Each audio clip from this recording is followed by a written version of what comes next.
Hey everyone, Danielle Fitzpatrick Clark here from Influence Builder, and thank you for joining me today. Apologies, we're a couple minutes late. It looks like it didn't go live stream the first time we hit the button, but we are live now, so that's exciting. So if you guys are here, tell me a little bit about yourself. Tell me where you guys are viewing this from. Are you guys calling in from somewhere in the United States and all that? And then the other thing I want you guys to do here, I'm going to put it on a banner for you, is I want to help everyone boost. So drop your let me turn this down. Yeah, looks like it's going live now. Good. Drop your website. Wait, actually, drop your business name and your website to help with discoverability. So that's going to actually help you guys be even more discovered. So go ahead and drop it right in the comment section, and that will help your large language model optimization, and it will indirectly support SEO as well. It's indirect, so it's not necessarily a direct, because there's LinkedIn and Google don't discover each other like that. But for large language model optimization, this can help if you drop the name of your business and the link right in the comment section, and it's just going to help you guys on LinkedIn as well. So we're almost hacking the algorithm here. So go ahead and drop that, and we will get started in here in just a minute. Looks like my Google slides are all uploaded, and we are definitely, yeah, we're definitely live streaming, which is really good. Um, there we go. Yep, we're rolling. We are definitely rolling. Yeah. So, we're gonna get started. Let me just put down the banner. But as you guys come in, I'll try to go ahead and tell everyone, go ahead and drop your website name and website link right in the comments to help with discoverability. So we're gonna go ahead and add this, but let's do, yeah, we'll do that. All right. So, the 3% playbook, how high performing businesses never run out of leads. This is what we're talking about, guys, today. So, I am super excited. Again, if you guys are just coming in, go ahead and drop the name of your company and your website so that we can support discoverability, okay? All right. So, a little bit about us. I'm the CEO and founder of Influence Builder, and we help high performing founders, service providers, and sales teams engineer some of that predictable revenue through smart systems and buyer behavior marketing. That's what we do. We're in the top 1% of marketing in media, so digital marketing. And we are very much built for growth minded leaders who don't want to just rely on referrals. Referrals are great. Not picking on referrals, they're awesome. But we need systems. We need systems when we're growing and when we're scaling. So we really focus on that. A little bit about myself is that I am a 4 times LinkedIn top voice, international speaker, and award winning podcast host. I've also helped probably closer to thousands of experts at this point go from being referral dependent to revenue predictable and helping them scale systems. So we really focus on the marketing aspect, really focus on the marketing aspect when it comes to digital marketing, and that, but we also focus on the revenue portion of it as well. So think of it as a full funnel effect when working with us. So that is a lot of what I like to do. And really, if I was to summarize, what is it that I like doing? Well, I like solving problems. I like solving problems. That's where I find that I get to use the most innovation, is when I get to be creative when I'm solving problems, and problems that people have that are top of mind. Those are my favorite ones to solve. Okay, so we are going to go through a lot in a short amount of time. So it really is helpful if you guys go ahead and turn off any distractions. You guys may want to pull out a pen or paper, for some notes or for some things that really resonate with you. And if we have time at the end, I will go ahead and do a Q&A. I actually reached out to, I think, about half of you guys. I was able to do that before, a couple days before, and getting some feedback on what you're looking for. So I did get some feedback and I did get some questions. So I did save those. So we can answer them at the end if I have time. Okay. And if anything, guys, you can go ahead and leave questions in the comment section and I will get back to them. So, all right, here are some stats to consider. So, and these are 2025 stats. So, 45% of B2B companies admit that lead generation is their biggest challenge. That's B2B companies. So lead generation is one of their biggest challenges.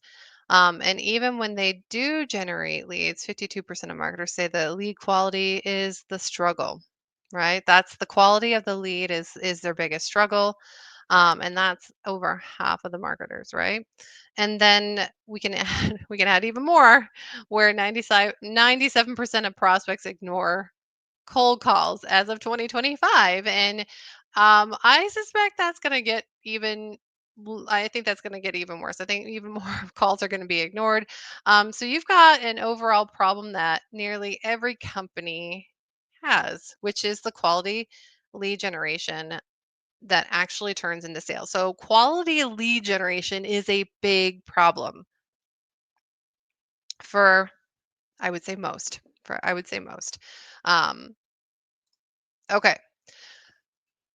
So, why most businesses struggle with lead generation? Well, a lot of people are doing referrals. And like I said, referrals are great, but that alone is not going to scale you to the next level. Um, in today's age, being the best isn't enough. I mean, and then also being the best is it's I mean, how do you calculate that? A lot of people can say, "Well, I'm the best," and I mean, I've even said it. But it's like, how are you able to calculate that with everything else going on? So, being at the top of your game, it's still not enough. I mean, you could be at the top of your game, you could be one of the best in the industry and nobody knows about you, right? So you do need to get known. High ticket isn't harder to sell than low ticket, but a lot of people think it is, and it's actually not. And that's not just me saying that. That's like I think everyone that I have talked to that, and this is hundreds of people that have sold low ticket and high ticket. They're saying that they even say that sometimes high ticket is even easier, but there's really no difference in um, the hard of the sale. And what I've also found is that the simplest strategies often win. We overcomplicate it as human beings. We just like to overcomplicate things, or we think that it has to be harder than it really is. It can't be that simple, really. It can be that simple, especially with lead generation. It's pretty simple.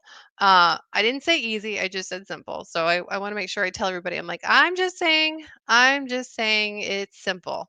Um, you can build while you deliver. That's the other thing is that you can be building more of your programs and products while you're delivering, and you can be building more lead generation while you're delivering to clients. So those are some things that people and I've even done it myself where I'm like, okay, we're going to go and do some sales sprints and then we have to implement and then we'll do more sales sprints. And that's not necessarily the best way of doing it. And I found that it's better to actually be consistently out there with your in generating leads and having sales calls. That's like the best way to grow.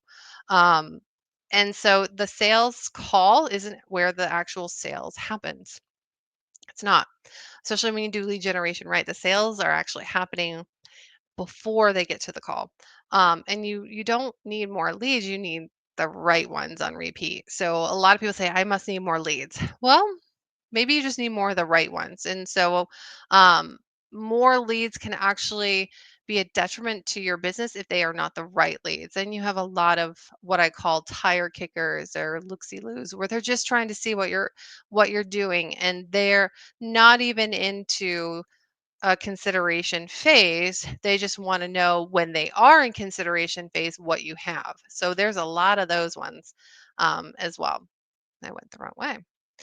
Yeah. So and then there's always the fun ones where why is no one buying our funnel cakes? And it's because the funnel cakes looks like you know poo right there. So that's more of the social media marketing piece of it. But hey, it can be a big part of it. It can be, guys. All right. So, what the top 3% do differently? All right. So the top 3%, they build brand authority that attracts. And we're really talking about that sales pipeline, that sales funnel. attraction phase at the top. So brand authority will be very attractive to leads. They the other thing that they do is they show up consistently, not in bursts. So when remember I was telling you in the last slide, and we even did this where we're doing sales sprints. Like we'll do sales sprints and we'll implement. It's actually better to be consistent with your sales and your marketing. So always consistently showing up, always consistently taking sales calls, always consistently doing lead generation. That's the important piece. Um, you also want to target the right buyers with the right message. So and I'll go back to this a lot. You want to target the right buyers. You always want to target the right buyers. And you want to target them with the right message. It makes a huge difference when you do that. Um, you want to attract and convert prospects instead of chasing leads. You don't want to just chase. Like that's like those are for like salespeople like to chase. That's awesome. I like that they're hunters. But when we're talking about marketing, we really want to attract and nurture at the top of the funnel. So we can convert these guys when we're not chasing them, when they're coming to us. And that is a wonderful way to grow and scale your business. The chasing can be just like what you would expect. Somebody who's chasing somebody else can be exhausting after some time being. We're not the Energizer Bunny. We have our limitations too with chasing. Um, and this is the other thing is that top 3% they use data and they use frameworks to scale what works. So, and I'm not saying that these guys don't experiment. They all experiment. They try new things, but they collect data. They have frameworks that they work within, and then they see what works. They see what doesn't. They improve what works, and they let go of what isn't efficient, and then they double, triple, quadruple down on that. Right. So that's what the top 3% is doing. It's very smart business and smart marketing and sales. So proof that the top 3% playbook works. It's got to be some names you guys have heard about: Sarah Blakely, Gary V, Damon John, Barbara Cochran. I mean, Sarah Blakely, I'm definitely a fan of her. She's amazing. She didn't just sell leggings, she branded confidence, right? So it's the same thing that we've heard with Nike is that Nike doesn't actually sell sneakers. They don't. They sell an experience or the experience of wearing sneakers like Jordan. Spanx is the same way with Sarah Blakely. She has branded confidence. Her brand authority was her lead gen engine. People sought her out. Now, I'm not saying that she didn't use smart B2C marketing tactics. She absolutely did. But if you think about Sarah Blakely and you think about Spanx, there's a brand behind it. There's a big brand knowing behind it. Everybody knows what Spanx are. Even if you're not a female, you know what Spanx is. So Damon John knew his exact audience. Young urban hip hop culture. He knew his audience. He didn't chase everyone. He laser focused, and that's the targeted prospecting. That's what we said, like, find the right audience with the right message. That's what you want to do, and Dave and John did that amazing. Now Barbara, she turned her storytelling and media presence into authority, and that generated clients on repeat. So she was able to use that storytelling and then her media presence and turn that into authority, and so the media will equal inbound lead generation. Gary V, he is consistency personified. I mean, if anybody knows about consistency, that would be Mr. Gary V. Daily content, millions of conversations, inbound demand. His whole thing is content is legion, and he is consistently showing up. So these are just a little bit of what makes these guys so successful. But I really wanted to point this out for you guys when it comes to lead generation. So, all right, a little social study, like a social study that I did before this event. So I sent out a message to those who had signed up early. And thank you guys for giving me those insights. They were amazing. They were amazing. Um, and I just want to talk about them real quick. So most everyone that responded wants more leads. I think there was like one person that was sitting on um, sales coming in. They were sitting on those. Otherwise, everybody wanted more leads, which is great, right? Um, but they didn't want just any leads. They want better leads. So I think if everybody can safely say, I'm like, hey, if I'm going to jump on the phone and do a sales call with somebody, I want it to be the right person. They also, people who responded said that they wanted more consistent leads that are ideal prospects. Um, and also, they want leads that are ready to buy now rather than months down the road. Yeah. I mean, seems pretty obvious, right? But they want they want more leads. They want consistent lead generation. They want better ideal prospects as those leads. And then they want leads that are ready to buy now. So basically, pre qualified, pre educated leads that want to buy. That's what people want. Um, and here's what some of you guys said you don't want to do again. Some people are saying they didn't want to do cold calling. They didn't want to cold call a list who may have been interested but aren't now. So, like a lot of people said, they bought leads lists and they've done the cold calling, and it gave some results, if nothing. So that's what a lot of you guys were saying. The other thing is that people don't want to spending money on ads unless they know it's the right lead that's going to come in. So this is something else that people had tried for marketing was they had tried advertising online. And it was pretty much across the board with people that responded back that were doing ads. They said that, but I'm not getting the right leads. Even though my ad is very specific to who we're calling forward, they weren't getting the right leads. And there's a reason why, guys, and I'll talk about that here in a little bit. Um, and you don't, and like the other thing is like people are just tired of pacing their marketing plans together. They want a system. They want a system. They want a system that works. They want something that they can consistently use and count on. So that was some of the feedback. So thank you guys for that. So let's let's solve this. Let's talk about this. Um, Here's the playbook, guys. We are going to talk about marketing and sales funnel frameworks, but I'm gonna put a twist in this. Um, you've probably seen this version, which is the attraction, the consideration, the decision, and then the sale. So those four phases. So attraction is that awareness phase with inbound traffic. It's all about visibility and authority building. It's what gets people who don't know you to see you. So ads can work, um, organic through SEO can work, blogs, LinkedIn, social media posting. Those are all ways to attract people in, right? And so your messaging becomes really important in the attraction phase. Next, if they like what it is that they're seeing and hearing, then they go into consideration phase, which is it can look like this. It can look like them engaging in content, having conversations, moving into um, nurture sequences through like newsletter sign ups. So grabbing people's email and then sending them newsletters.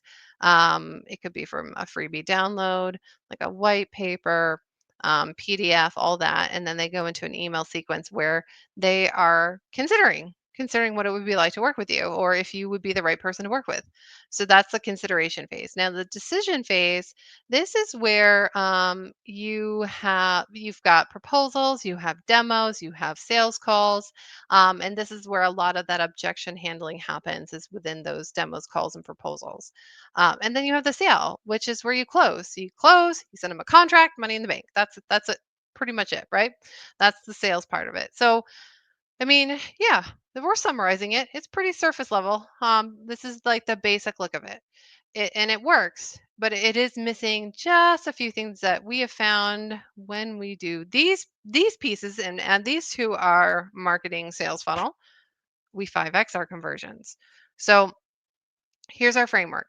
We do attract, qualify, consider, decide, close, and then of course we want to do retain and expand and then advocate. This is where referrals are really great too.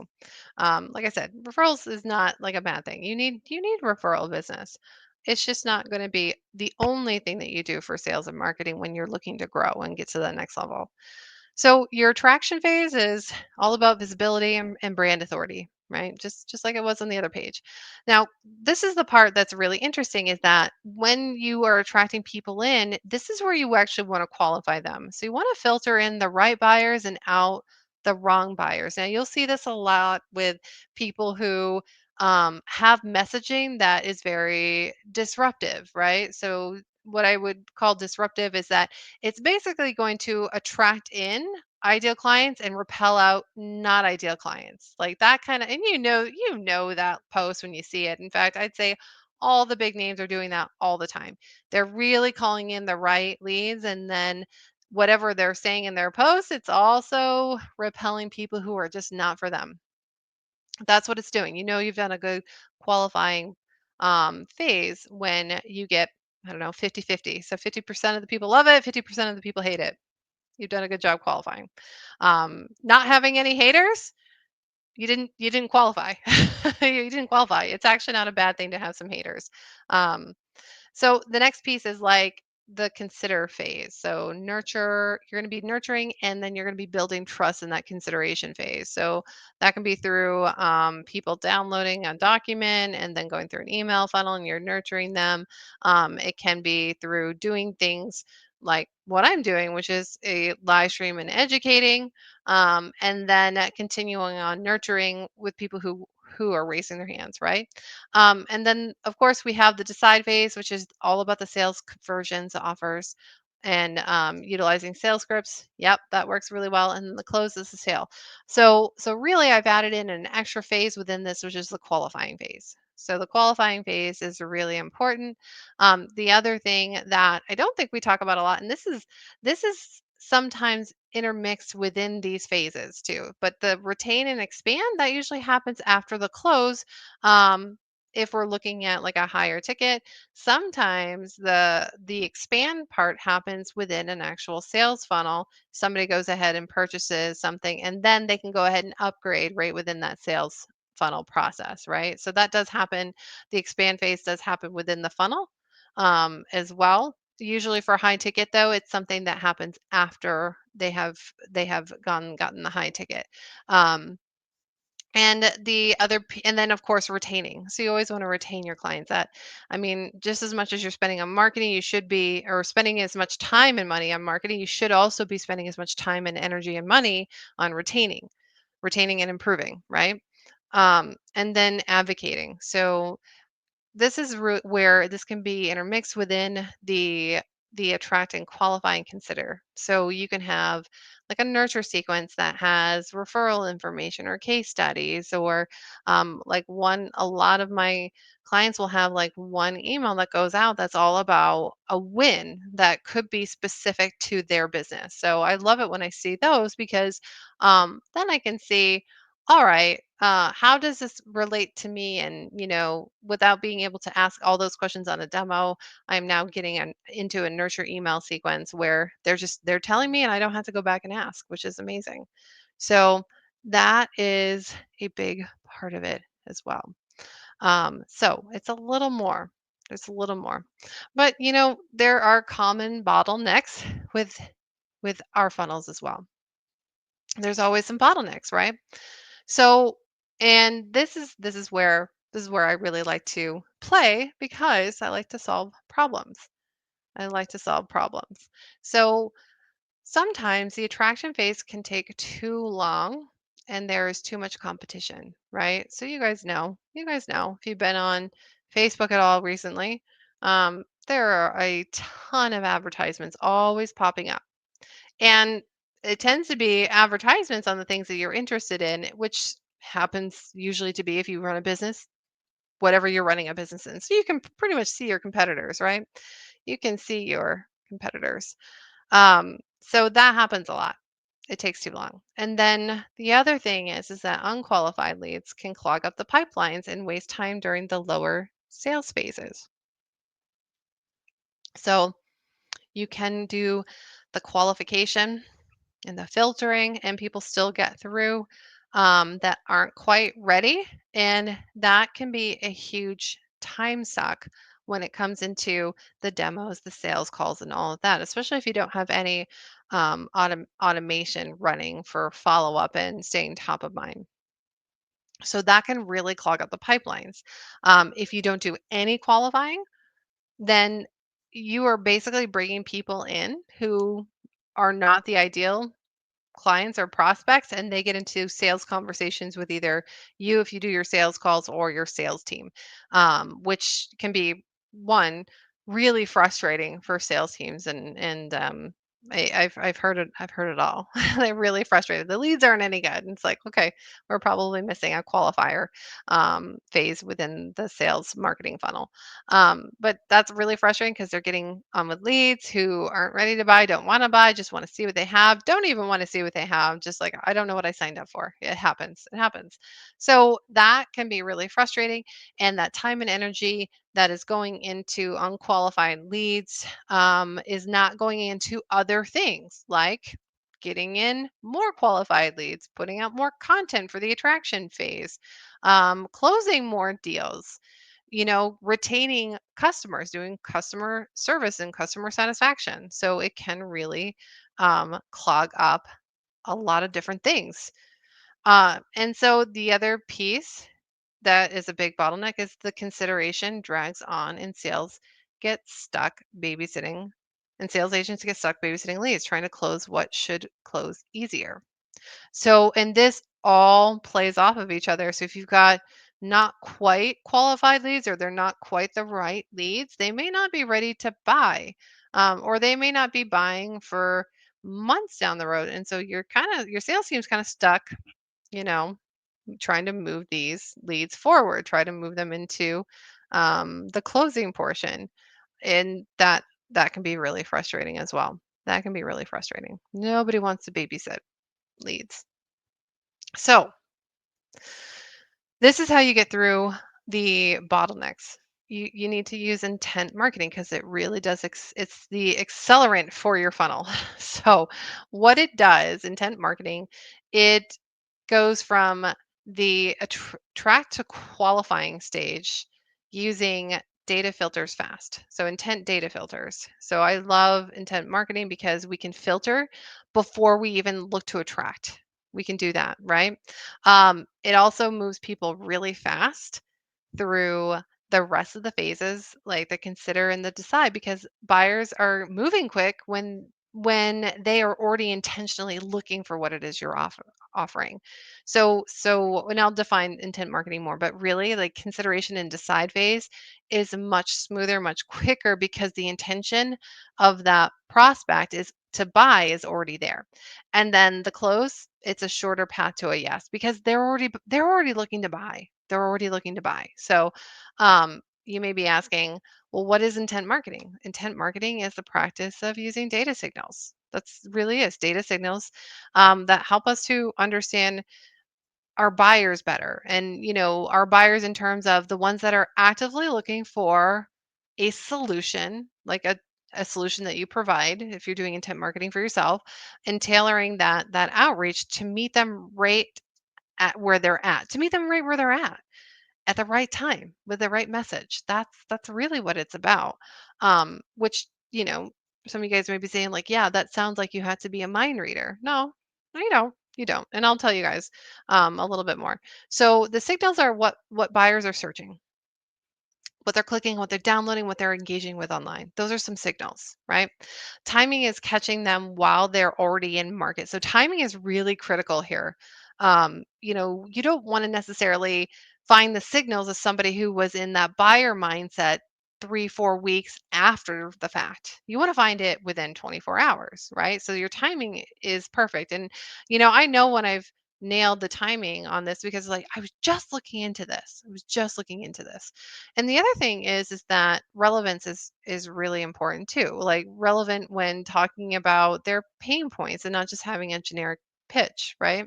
So and this is always really important too whenever you're doing any reach out methods. So talking about their pain points and not just pitching. I don't know how many times I get pitched any given day on LinkedIn with something I don't need and have no interest in learning about, right? And so and I usually ask people, I'm like, oh well, were there some signals that you guys picked up on that made you want to drop this for me? I usually don't get a response back. It's usually people just, sending out things, which is fine. Like, I get it. I like the hustle. What I usually will recommend in those cases, though, for anybody who's doing LinkedIn marketing, is that you can still do some fishing to see what people are needing, and you can look for intent signals. And I'll tell you guys a couple more on how you can do that manually. And you can also just ask. You can ask, like, "Hey, are you looking into X, Y, and Z at all?" And see what they say. And if they say, "Oh, actually, yeah, I kind of am," then you can respond and say, "Well, I have this really great informative webinar where I solve this problem. Would you be interested in the link to it? It's a free webinar." So something like that can be really helpful. It just usually takes a couple of extra steps, which most people want a shortcut. The shortcut is taking extra steps. I know, funny. I know it's really funny, but it is taking extra steps because you aren't looking to get everybody to buy. You're looking to get the right people, who are looking for your solution to know that you offer the solution and to come in and buy from you. That's what you're looking for. And this will keep you from clogging up some of those sales pipelines with not qualified leads. So here's the difference without intent marketing and with intent marketing. So without it, you attract everyone, including unqualified leads, right? That can be really frustrating if your goal is not, I just want to go viral on TikTok. That can be really frustrating to have that many leads. Um, the sales cycle drags and prospects linger in consideration. So also very, frustrating. And then you waste time and money chasing cold and dead leads. I've seen this a lot. I mean, people will have a large list or an email list that hasn't opened an email for months. So people are just like, well, I must have something wrong because these leads definitely want to buy from me. Maybe not. Maybe not. You have to do a filtering system. You have to do a filtering system, and you have to nurture those leads, and you have to give them multiple options to see what it is that they really want, right? So it can be a big time suck and money suck, as well, if you are just thinking that I just have to turn these dead leads into cold and then into lukewarm. I just got to warm them up a little bit. Sometimes they're just not the right leads. And that's okay. That's okay because, businesses, you guys, we change, we rebrand, and sometimes we just don't update all the things. All right. So with intent marketing, this is how it's different. Your filters, you filter for buyers already in market. So people who are already looking within your market, within your niche, they're already looking to buy. Um, you can move prospects quickly from that consideration to a decision, right? That's one of the great things about intent marketing is that that consideration phase doesn't last very long because they're already buying. They're already looking to buy. Um, and that means a shorter sales cycle, faster closes, and a higher ROI. Because if you're getting the right people, they're going through the funnel very quickly, the right way. They jump on a call with you and they're like, "Yep, I'm in. This is exactly what I need." That is not only going to shorten your sales cycle and close faster, but it's going to give you more opportunities to do the same thing over and over again so that your ROI is through the roof. And the faster that people move through these phases, the less money it costs you. The less money it costs you, right? So, you guys may be saying, okay, so it sounds like intent marketing is definitely the way to go. I mean, it in 2025, you guys, we don't have time. We just do not have time. There's too much filtering that if people are trying to do this on their own, it's a lot. It's a lot. You need support. So, but you guys can do this. You guys can do this on your own if you want to DIY it. You can, or you can hire someone to help you guys do this. You can absolutely hire an admin or start having an admin do this. But track buying signals like here on LinkedIn. People will change jobs. There'll be company expansions. There'll be posts about pain points. I love those posts. Now, you got to dig for them. I will say people don't honestly like to come out and talk about their pain in any regards. They don't. Um, and I get it, but there are those posts where they're talking about the things that are frustrating them right now. Another place to look on LinkedIn would be LinkedIn groups. Another place to look on social media, Facebook groups. I mean, a lot of people are there as well asking questions, right? So a signal would be somebody who posts about something that they need support in or that they're looking for answers in. Um, the other thing you can do is that you can set up Google alerts for competitor keywords or industry terms. You can set up those. You can see what comes up on Google. You can use social listening tools. There's tons of them. Like all you have to do is take social listening tool into Google and see what comes up, or actually into ChatGPT because it'll tell you like the top 5. So Twitter, Reddit, Facebook groups, all those, and you want to catch people asking questions. So like intent usually can be from people asking questions. Where do I find this? I got to solve this problem. Having those types of conversations. You can also look at your website analytics, like Google Analytics, to see how long people are on a page. Are you having repeat visitors? And where interest spikes on your website, that's going to tell you a lot about intent. So, the longer somebody stays on a topic on your website, the more likely they are to be interested in it. So, this is really great, especially if you've got blogs. So, let's just say you've got multiple offerings and you have blogs that cover different aspects of these offerings, and you find that time and time again, there's one or two blogs within the same category that are always getting viewed. That are always getting viewed. And so that can actually tell you a lot. That can be a signal that, okay, the people that are coming to my website, that are coming back to my website, and they keep looking at these blogs and the service page, this is probably what they're looking for. So then you got to find a way to get in front of them. And then you can monitor RFP boards and procurement sites. So there's lots of those opportunities as well, where you can actually monitor them and see when people are asking for proposals for RFPs when it comes to projects that they have. So you can always do that because intent's pretty obvious when people are like, we are looking to hire so and so. Send us a proposal for this project, and they get the project details, right? So those are always a really great way too. Um, Lots of competition for those, though. I will say lots of competition.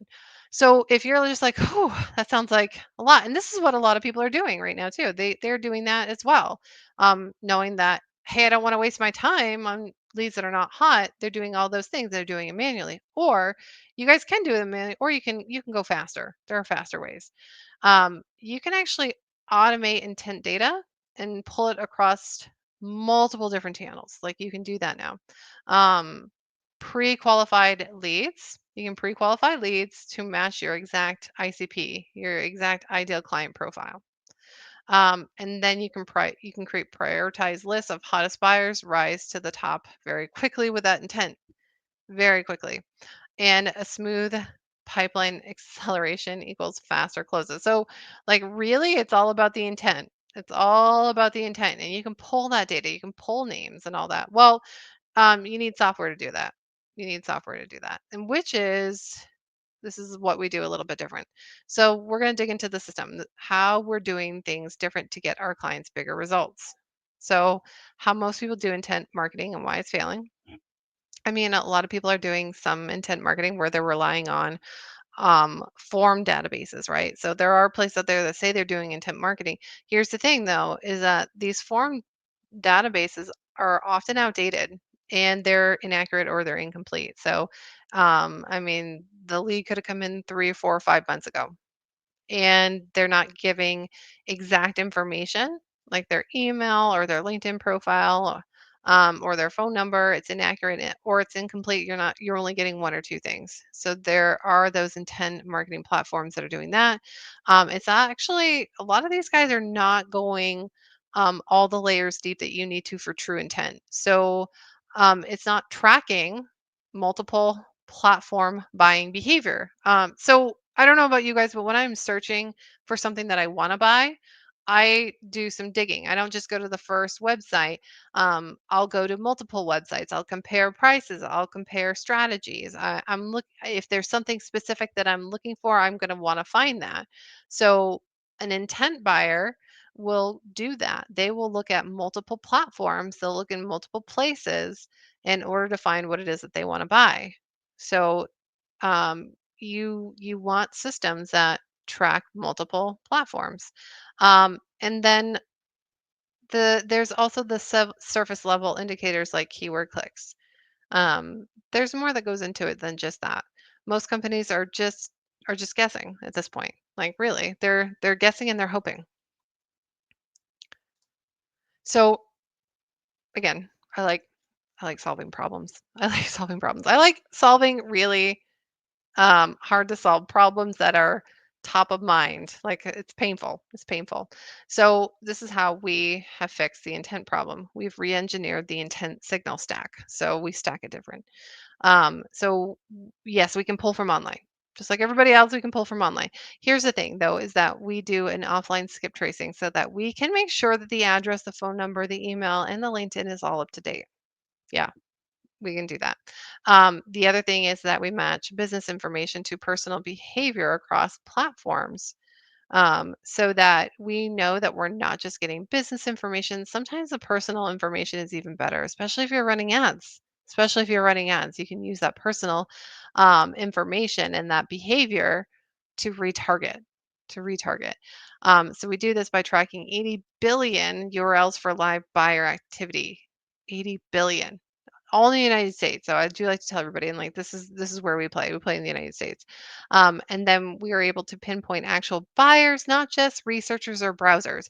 So the thing with if you're just researching and browsing, you tend to drop off after some searching, right? But if you're intentionally like, no, I need this right now, you're going to spend a little more time. You're going to do other things. You're not going to just stop at two websites. You're going to keep going and you're going to look for other things besides just what it is that you think that you need for a solution. So we do this and we go beyond the form filled to funnel, full funnel digital fingerprinting. So we do more. Um, and it definitely helps a lot more. We do it fast. So here are our three core pillars of precision targeting. So this is how we deliver clean and accurate and high intent leads. We do online to offline matching. We do cross referencing. I mean, you can do that through census, financial data, and just make sure that everything matches up, right? We do B2B to C mapping. So we connect business profiles to consumer behaviors. So B2B is business to business, but you got to think about your buyers is that they're a consumer. They're a consumer as well. Even if it is a business, you still have consumers within that. So it's B2B to see. So, and that actually means that we can cover a lot of different lead generations for a lot of different niches. And here's the thing that's really great is that we do real-time intent tracking. So we monitor 80 billion URLs weekly to find ready to buy prospects. Ready to buy. I think that's the big thing is that ready to buy. So we're not just doing enrichment, which enrichment is filling in the blanks of what information we weren't able to collect. We're not just doing that. We are doing that. But we're not just doing that. This is like elite level signal processing. We're getting that, and then we're really finding out intention. So here's a little bit about our activation framework. We do the targeting, we do the activating, and then the optimizing. So here's the first piece. We use pre-built segments, or we just create custom models. And this is like pre-built segments of leads or custom models of leads. Like we need a baseline. And then we refine this by utilizing, tags and filters like income, location, job, title, behavior, interest. And then we cross-check all this to make sure it all matches for precision. Then we go ahead and we activate. So now that we've got the leads and we've got something really special here for a nice big lead list, then we sync this to ad platforms. So like ads aren't dead. Just ads the way that they're normally done are dead. So you really do need intent marketing to succeed at your advertising. You want to get in front of your ready to buy buyers. You want to get it in front of them and you want to get it in front of them on multiple platforms like Facebook, Instagram, Google, YouTube, even LinkedIn. And then you guys can utilize cold email and direct mail outreach that way. It's a lot better to do cold emailing when you know somebody is looking. You know somebody is looking for what you are offering. Those are the great emails that you get just like, I was just thinking about this. I was just looking. I was just considering this. I had a call with a gentleman yesterday who booked a call with me because he's like, "You came in at the perfect time. This is what I was looking for." This is what I was looking to do. Just like that. And then you can do cold calling. If you want to do cold calling or you want to do cold calling better, you have verified numbers of people who are actually looking. They may think it's a little creepy, like, how did you know? How did you know? It's okay. You can just say something funny. And then your section three, your next section, which is this is the optimize. So you want to have real campaign performance tracking. This is what we do, continuous A B testing across platforms, because sometimes your messaging is really important. So if you are retargeting and you are targeting as well, then you want to make sure that you're testing and you're using what works the best for that ideal client. We can get you pretty close, much closer than most places, but still, you still need to experiment. You still always want to be as efficient as possible. So A/B testing is really important for that, and then always on. Um, Feedback loops. Your feedback is really in these processes how many sales you get, how quickly your sales go through. And then if you use that feedback to improve, to be more efficient, then you get a higher and higher ROI. So that is a way that it helps. We've got a couple case studies. What time we got? Okay, we're good. So here's some of what our predictable sales engine looks like in the real world. So a 24 million medical tech pipeline. They were using Facebook ads that were failing, and an AI SaaS company, and there's a sales pipeline, and then a fast growth healthcare startup. So these are some of the case studies we have. We've got lots more case studies coming in all the time, guys. And this is really amazing stuff when we're talking about higher revenue as well. So don't worry if you are a coaching consultant, this works really well too with a high intent because this is I do two things with my agency. We have the agency work and then we also have consulting work that I do, and I'm able to pull leads in all the time with the two of them. So I am going to give kind of like the Mac Daddy ones here. So like 24 million medical tech pipeline, right? That's 24 million in a pipeline in 3 days from 60K, right? In medical pros. The problem was is that we couldn't reach diagnostic buyers with Facebook ads. It's a tough one to it's a tough one to reach, right? There's not a whole lot of there's not a whole lot of information on diagnostic buyers, and I think of it a lot like some people who are in like in corporations at a C-suite or a VP level, sometimes it's really hard to find them on social media. So here's what you need. You need more information. You need more information. So you can do seed keywords and then create a custom model. So using those keywords to create a custom model, and then more of like the B2B, which is they're on business platforms like here on LinkedIn, but then we want to find their consumer information, which when I say consumer in this case, I mean things more like I want their Facebook profile information, or I want to know where they're acting as more of a consumer on social media. I want to know those URLs and that profile information so I can target better.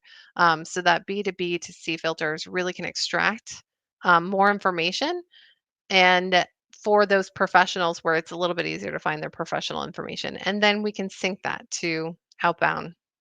We can sync that to our outbound, which is what we did. So B2B sales team. So the results were lots of demos, lots of demos, 600 plus demo ready leads. They're ready for demos. And then another 24 million in pipeline from one large list. And we worked really fast, 3 days. So like this is one of those cases where yes, you can improve some of the cold leads. You can add more leads in and then just moving them through, and just it's all about the right time, the right message, the right prospects. So next one's more of like an 11, so it's in between. It's a little more in between. 11 million revenue from intent backed ad sync. So we did an ad sync here. So needed to reach qualified agencies for a SaaS product, for an AI SaaS product, right? So SaaS is not the easiest to sell these days. It's not. It's not. The buyer intent is a little harder to find manually. It's much harder to find manually, especially when we're talking about AI products. AI is everywhere. How do you even choose? There's lots of ways, guys. There's lots of ways, but we're just going to talk about this one solution. So again, using the B to B to C, gathering of information and pre-built conversational AI segments. That's what we did. We pulled together the B2B to C. So all that information and then did a pre-built conversational AI. And then we filtered more. We filtered more by revenue and intent signals. So more filtering. And then just kept collecting fresh data. So 24 to 48 hours kept getting that and getting that daily into Meta, right, for ads. So just kept pulling intent buyers using the B2B method to see. So getting their consumer information like Facebook ads for or Facebook profiles for ads. And then the results were like 250K in ad spend equated to 11 million in revenue. I mean, that's money that you can spend. That's money you want to spend all day, right? 250K for 11 million. Oh, I'm going to pull my calculator out to do that math, but that's pretty good math the way that I'm seeing it. Um, 2.5% ROI, almost, well, no, there's like 40 times the ROI, but still, like that's pretty phenomenal. It's pretty phenomenal, right? And it really was that it was better lead quality, so a higher quality in leads. And then what it also did was because the leads were so high quality and they were already intentionally looking to buy, we didn't have to spend as much on ads when we pulled those into Facebook ads. Spent a lot less. Most of the ad spend we can cut at least in half, if not more. I've seen ad spend cut into one fifth of what people were spending before. But most of the time we're looking at half because we're just putting in better quality leads that are looking to buy now.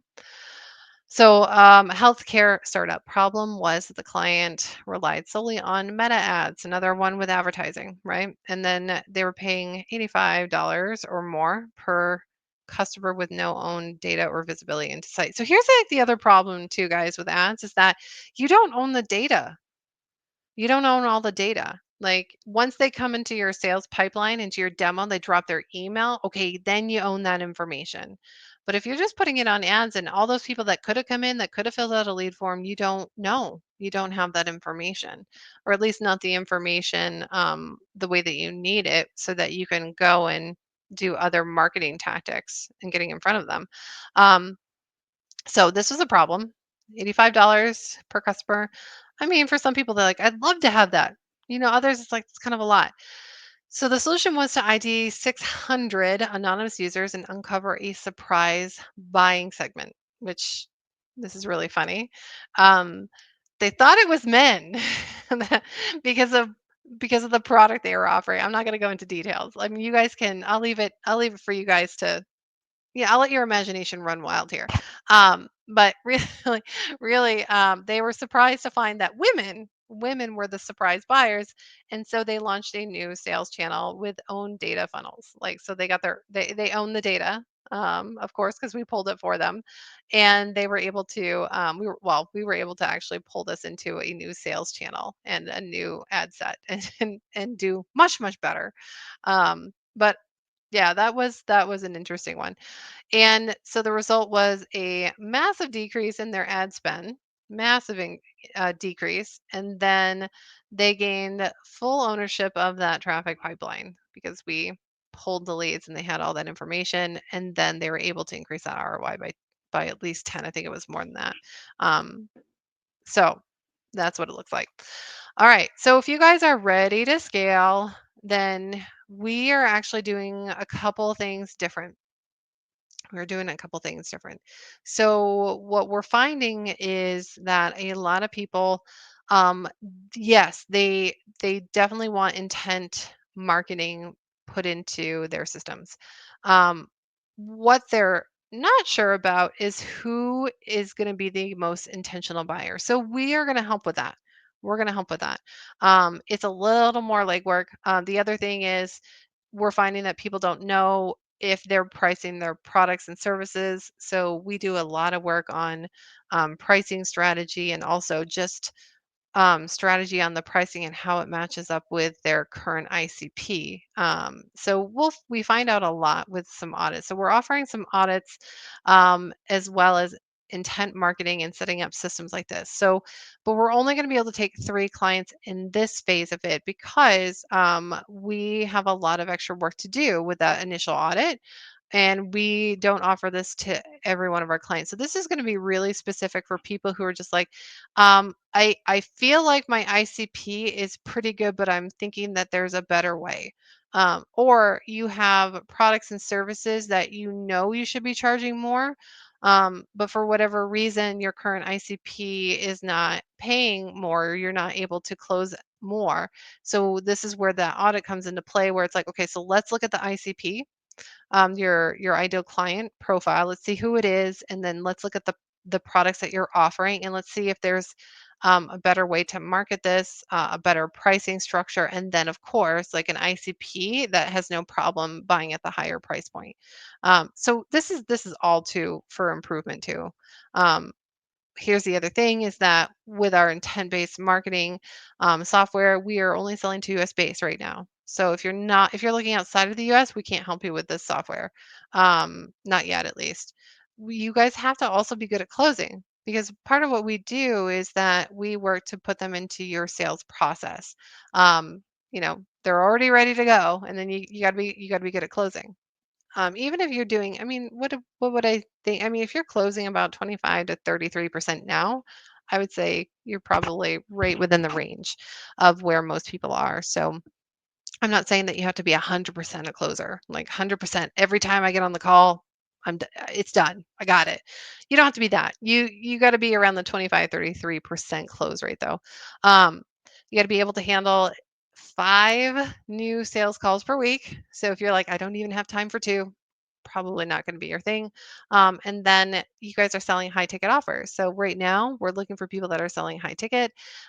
So it could be that it's 5K. I mean, we're looking at lifetime value though. So I want to say that because a lot of times people will have like programs and products that are 500, but they're paying 500 monthly, for memberships, or we work with a lot of med spas as well, so they have products that are around that price point, but they buy monthly and they usually stay for 8 months or something like that. So what I like to tell people is that that's considered high ticket if they're purchasing things over and over every month as well, and it adds up to a lot during the lifetime of that customer. So how do you do it? Okay, you guys can go ahead and scan this code, and that will send you into the application. So you guys gotta apply. We gotta see where you're at. I can't preach pre-qualification and then not pre-qualify, right? I can, I'm just not going to. So if you guys are thinking that, I would really like to be considered for this because we do have a couple of ways of playing with us. We've got a nice hybrid model where part of it is commission based. So it's whatever we pull in for our leads that buy, you give us a piece of that pie, which just makes it much easier for you if you're looking to get results and not take on all the risk, right? So you guys can go ahead and scan this with your phone. And if you guys have any questions, here I'll put the link up. You can always just grab the link too. If you guys have any questions, you can go ahead and DM me. You can DM me. You guys should be able to like click right on my photo and go into and message me and just DM me if you have any questions, or you can email me at info@influencebuilder.com. Right. So hopefully I was able to answer everybody's questions if they had any. And we are a little bit past the hour. So I'm going to go ahead and sign off for you guys.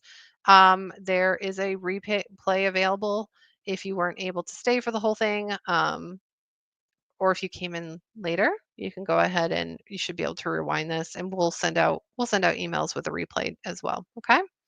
All right, you guys, thank you so much for joining me here, and I hope you enjoyed the webinar and the live stream. And yeah, I really hope you guys get a hold of us and see how we can help you with your quality lead generation. More quality over quantity, although we do get a lot of leads too, but better for them to be ready to buy prospects than not ready to buy and just looking. So I hope you guys enjoyed, and we will talk soon. Bye for now.